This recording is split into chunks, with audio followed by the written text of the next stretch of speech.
Hey everyone, welcome to Wealth Redefined. I'm your host, Michael Reynolds, certified financial planner and owner of Elevation Financial on the web at elevationfinancial.com, where you can find me on all the social networks as well.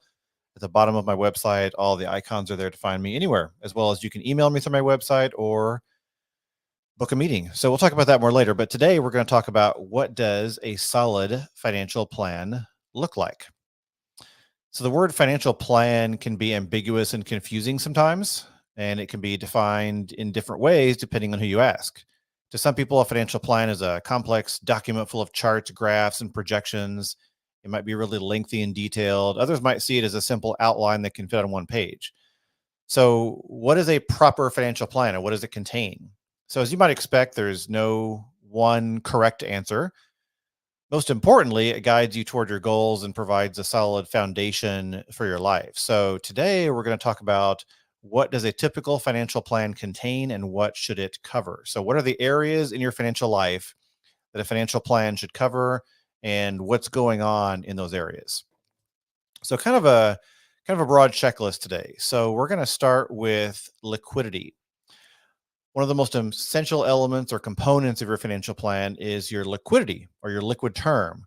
Your liquidity measures how much cash runway you have or how long you could operate your household, for example, if your income was interrupted and you had to live on savings.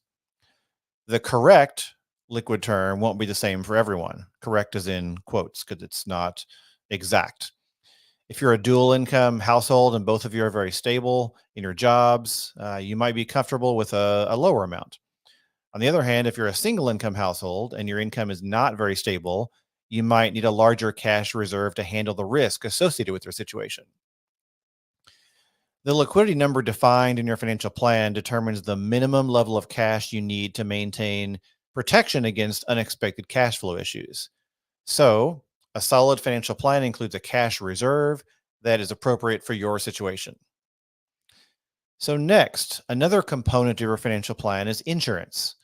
One of the less exciting areas of financial planning is insurance. So, insurance is designed to protect you and your household against unexpected events. It manages risk, put simply. So, there are different types of insurance you might need, including life insurance, disability insurance, home and auto insurance, umbrella insurance, long term care insurance, health insurance. So, a solid financial plan includes adequate insurance coverage that protects you and your household against the unexpected. So, the right insurance will look different for different people, but insurance and the protection it includes is a basic component of a financial plan. So, next, investments. Most people see investments as the core of a financial plan. When most people think of financial planning, they think of, oh, how much do I have to invest every year until I can retire? It's kind of the basic component. This is how we build wealth. It's how we move closer to financial independence. So there are many different investment vehicles available, including things like IRAs and Roth IRAs, 401ks, Roth 401ks, taxable brokerage accounts, HSAs as well, defined benefit plans, college savings plans. These are all containers or accounts that can hold investments. And you've got options for investing your money. How you invest depends on your specific situation and your objectives. But a solid financial plan includes an investment portfolio that's appropriate for your situation and a regular schedule of contributions to your investments. The amount and frequency of contributions should be enough to meet those goals. So, your financial plan includes a way to invest and a method for investing and a schedule for continuing to invest to reach those goals. Estate planning. Estate planning is one of the most neglected components of a financial plan. There's a core set of basic estate planning documents that everyone should have. And there's a different episode on that. So go find that if you want. But everyone has an estate plan. By default, it's the one that your state decides for you. However, if you want to have a say in it, you need to create your own estate plan. So again, I'll say that again just to make sure it's clear. The state that you live in already has an estate plan for you. They're going to define it for you when you pass. So if you want to define your own and not default to the one that your state you live in defines, then you want to create your own estate plan. So your estate plan defines things like who receives assets upon your death, who will be a guardian for minor children, if that's applicable, how assets are distributed, who is responsible for managing the distribution of your assets, who can make financial or healthcare decisions for you if you're unable to do that, what are your wishes for end of life care, So while these things are not necessarily pleasant to think about, they are important for loved ones left behind when you pass. So by creating an estate plan, you're showing love and consideration to the important people in your life and making things easier for them. A solid financial plan includes a well defined estate plan, and estate planning is an act of love, in my opinion. All right, let's talk taxes. How could we forget taxes? Everyone loves taxes, right? So, a solid financial plan includes an intentional plan for how you handle taxes. Are you investing in Roth accounts? Are you investing in pre tax accounts? What is your philosophy on taxes? How much effort are you willing to put in to reduce taxes? Are you taking advantage of tax opportunities? So there are various opinions on taxes ranging from, some people would say paying taxes is fine because it supports social services that are good for everyone. Other people would say taxation is theft. They're very anti taxes. So a lot in between.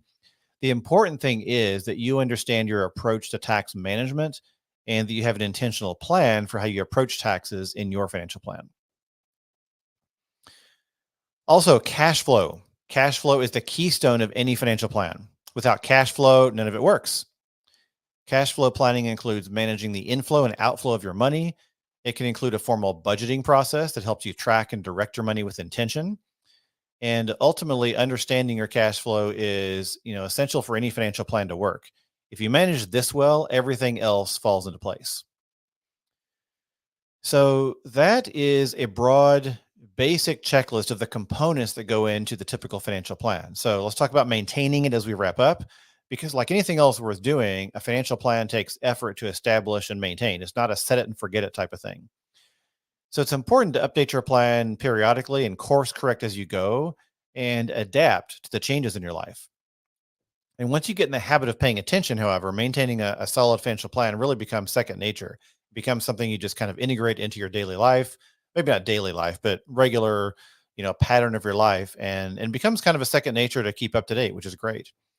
So knowing you have a solid financial plan helps you reach your goals faster, but also helps you lower stress in the process because you have that peace of mind knowing that your financial um, life is in order, that the different components of your financial plan are solid, they're in order, you're paying attention, you're maintaining them. So, those are the general areas that go into a typical financial plan and what's contained in that broad picture of a financial plan. So, I hope that was helpful. So, obviously, each of these areas we could go more in detail about, which we have done in the past on this show and probably will do in the future. But if you have any questions at all, you're always welcome to reach out. Again, I mentioned before, you can find me on my website, which is elevationfinancial.com. You can find me on social networks, or if you want to consider becoming a client, you're welcome to book a free consultation on my website. It's quick and easy online, a couple clicks, and you can book that session. And we'll chat via Zoom or phone or whatever makes sense for you. All right. Thanks, everyone, for joining me today. Appreciate you being a listener as always. Have a great day. We'll see you next time.